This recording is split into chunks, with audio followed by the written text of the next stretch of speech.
பொதுவாகவே ஒரு பாடல் வந்து நமக்கு எமோஷனல் கனெக்டடா இருக்கிற பாடல் அப்படின்றது வந்து ரொம்ப ரொம்ப ரேர். ஸோ அந்த விஷயத்த திரும்பி திரும்பி பண்ண ஒரு ஆள் தான் வந்து டைரக்டர் ராமன் யுவன் சங்கர் ராஜா. அவரோட ஆல்பம்ல நமக்கு ஒரு பாடலாவது அந்த மாதிரி ஒரு எமோஷனல் கனெக்டட் இல்லாம இருக்கவே இருக்காது. ஸோ அந்த வகையில் எனக்கு இப்போ எப்படி இருக்குன்னா எனக்கு ரொம்ப எமோஷனலா தான் இருக்கு அப்படின்ற மாதிரி சொல்லலாம். ஸோ இவங்க காம்போல அடுத்த வர படம் தான் ஏழு கடல் ஏழு மலை அப்படின்னு சொல்லிட்டு ஒரு படம். ஸோ அந்த படத்துல மறுபடி நீ அப்படின்னு சொல்லிட்டு ஒரு பாடல் வந்து ஃபர்ஸ்டே ஒன்று ரிலீஸ் ஆச்சு. ஆனா அந்த பாடல் நமக்கு பெருசா கண்டுக்கவே இல்லை அப்படின்ற மாதிரி கூட சொல்லலாம். ஆனா ஒரு ஜெம் கைண்ட் ஆஃப் பாடல் தான் அது. போரேதும் இல்லை வேறேதும் இல்லை. ஸோ அதுக்கப்புறமா வந்து பார்த்தீங்களே ஆனால் இரண்டாம் சிங்கிள் வந்து ரிலீஸ் பண்ணியிருக்காங்க. அது ரிலீஸ் ஆச்சு 2 நாள் ஆயிடுச்சு. ஆனா அந்த பாடலுக்கும் பெருசா இது இல்லை. ஆனா இந்த மாதிரி பாடல்ல தானே நம்ம எல்லாம் வந்து பெருசா கொண்டாடணும் அப்படின்ற மாதிரி தான் ஒரு ஃபீல் வந்துச்சு. ஏழு ஏழு கடல் அப்படின்னு சொல்லிட்டு அதுல வந்து ஏழு மலை ஏழு கடல் தாண்டி சனாவோட வாய்ஸ்ல மதன் கார்த்தியோட வரிகள்ல யுவன் சங்கர் ராஜா மியூசிக்ல அப்படின்னு சொல்லிட்டு ஒரு சூப்பரான ஒரு காம்போ அப்படின்ற மாதிரி கூட சொல்லலாம். ஏன்னா பொதுவாகவே ராம் சார் படத்துல என்ன ஒரு விஷயம் வந்து சூப்பரா இருக்கும் அப்படின்னு சொல்லி பார்த்தோம்னா அவரோட பாடல்கள்ல வந்து மியூசிக் எவ்வளவு வேல்யூ இருக்கோ அதே மாதிரி வரிகளுக்கு அவ்வளவு வேல்யூ இருக்கு அப்படின்ற மாதிரி கூட சொல்லலாம். காடோடு பாலை வயல் வெளி தாண்டி நாடோ. சோ அப்படி இருக்கும் நிலையில் இந்த பாடல் வித்தவுட் நாமுத்துக்குமார் இந்த கைண்ட் ஆஃப் பாடல் நமக்கு சாட்டிஸ்பாக்சனா இருக்கு அப்படின்னு சொன்னா உண்மையாலே சொல்றேன். மதன் கார்கி அப்படின்றது வந்து அவர் நிறைய கலோக்கியலா பெப்பியா ரொம்ப கவித்துவமா ரொம்ப ரேரா தான் அவருக்கு கிடைக்கும். சோ அந்த இதுல இப்போ ராம் கூட அவர் இணையும் போது ஒரு நாமுத்துக்குமார் ஃபீல் வந்து எனக்கு இந்த பாடல் கேட்கும் போது வரிகள் அவ்வளவு முக்கியத்துவம் இருந்துச்சு அப்படின்ற மாதிரி கூட சொல்லலாம். ஃபர்ஸ்ட் பாட்டுக்கு போறதுக்கு முன்னாடி அந்த வாய்ஸ் இருக்குல்ல சனா வாய்ஸ், உண்மையிலே சனாவோட ஒரு வாய்ஸ் டெக்ஸ்சரும் யுவன் சங்கர் ராஜாவோட ஒரு வாய்ஸ் டெக்ஸ்சரும் இது வந்து ஒரே மாதிரி இருந்த மாதிரி ஒரு ஃபீலா இருக்கு. ஆமா, நீங்க இந்த பாடல் கேட்டீங்கன்னா யுவன் சங்கர் ராஜா பாடுற மாதிரியே இருக்கும். ஏழு மலை ஏழு கடல் தாண்டி. சோ அந்த மாதிரியே ஒரு டோன்ல இருக்கிறதுங்கும் போது சூப்பரா இருந்துச்சு அப்படின்ற மாதிரி சொல்லலாம் பாடல்கள். உண்மையாலே யுவன் சங்கர் ராஜா இதுக்கு மேல என்னடா பண்ண சொல்றீங்க அவர் அப்படின்ற மாதிரிதான் எனக்கு ஃபீல் ஆகுது. இவ்வளவு கொடுத்தோம் நீங்க வந்து பெருசா இது பண்ணலாம் யாரு மேல தப்பு இருக்குன்னு தெரியல. டிரான்ஸான் நம்ம வந்து வேற உலகத்துக்கு கூட்டிட்டு போறது அப்படின்ற ஒரு ஃபீல்லாம் வந்து யுவன் சங்கர் ராஜா வந்து திரும்பி திரும்பி பண்ணியிருக்காரு. அது வந்து இவங்க காம்போலே நிறைய பாடல் வந்து அமைஞ்சிருக்கு அப்படின்றது ஒரு கூடுதல் மகிழ்ச்சி.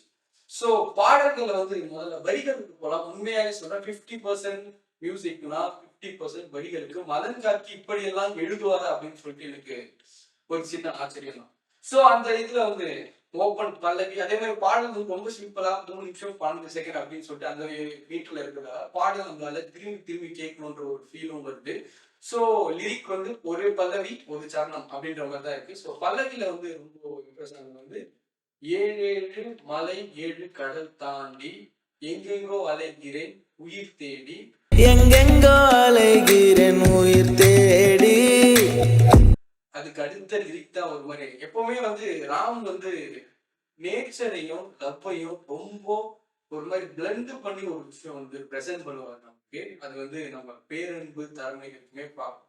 சோ அதுல வந்து இந்த பாடலோட வரிகளா எனக்கு வந்து தென்பட்டது அப்படின்னு சொல்லி பாத்தீங்கன்னா ஒரு இயற்கையிலேயே ஒரு பெண்ணை வருடக்கூடிய ஒரு நிலை அப்படின்ற மாதிரி கூட ஒரு விஷயம் சொல்லலாம். சோ அதுல வந்து காடோடு பாலை வயல் வெளி தாண்டி நாடோடி அழகியே உயிர் தேடி அப்படின்னு சொல்லிட்டு அது ஒரு மாதிரி அலைகிறேன் உன்னை தேடி. என் மனசு என்கிட்ட இல்லை அப்படின்ற மாதிரி சாரி அந்த உயிர் தேடியில உனை தேடி. சோ அது ஒரு மாதிரி செமையா இருந்துச்சு. அதுக்கு அடுத்தது வந்து இது வந்து பல்லவி எனக்கு ரொம்ப பிடிச்சு. அதே பல்லவியில வந்து 1000 ஆண்டுகளாக நமக்கு காத்திருக்கிறேன்ற மாதிரி ஒரு ஃபீல்ல ஒரு விஷயம் இருந்துச்சு. அதுக்கப்புறம் சில 1000 ஆண்டாய் காத்திருந்தேன். அதுக்கு அடுத்தது சரணம் வரலாம். சரணம் வந்து இந்த மாதிரி எல்லாம் ரொம்ப ரொம்ப ரேர் அப்படின்ற மாதிரி சொல்லலாம். ஒரு ஃபுல் சரணம் நம்மளுக்கு லிரிக்கா ஒரு விஷயம் இம்ப்ரெஸ் ஆகுது அப்படின்றது வந்து ரொம்ப ரொம்ப ரொம்ப ரேர். எனக்கு தெரிஞ்சு மதன் கார்கி எல்லாம் பயங்கர ஒர்க் பண்ணியிருக்காரு அப்படின்ற மாதிரி கூட சொல்லலாம். அது வந்து இலையோடும் மலையோடும் உன் விரல் ரேகை வழியெல்லாம் வழியெல்லாம் உன் குழல் வாசம் நீரோடை முழுதும் உன் வேர்வை கயல்கள் உன் புதரின் இடையில் உன் பார்வை முயல்கள் இத்தேடல் முடிந்தால். இந்த லிரிக் வந்து உண்மையாலே சொல்றேன் எனக்கு ரொம்ப ரொம்ப பாட்டுல ரொம்ப இம்ப்ரெஸ் ஆன ஒரு லிரிக் தான் அந்த லிரிக் தான்.